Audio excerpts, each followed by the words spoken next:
და ფინალში ქუთაისთან ძალიან ძლიერ ქუთაისთან მარცხდება სერიაში 3-1.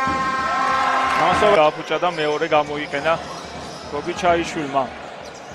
რევას რო გავა ჯოშუა ერლი დაკიდა ფლოუტერი და ჩააგწებულის ორდი ამრა უმას მისლა ხიბულის გუნდს და დაამარცხა 78-73.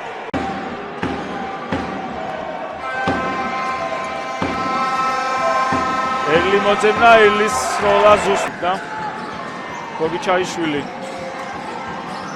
შევიდა ეს როლა ვერ ჩააგდო ერლი ხსნის და თემა ჩაიჭრა თუმცა ჩატმანმა კარგად ითამაშა და საბოლოოდ მაინც მიაღწია. მინდერმის მე-13 გოლა ჯოშუა ერლი შევიდა ვერ ჩააგდო ერთი ხელობით დამატება არ გამოვიდა თუმცა მეორეც არაზუსტია და ერლი ხსნის. ისევ გივიკო მის წინააღმდეგ ერლი მოძებნა და ერლის ზუსტი ორი ქულა 99-60.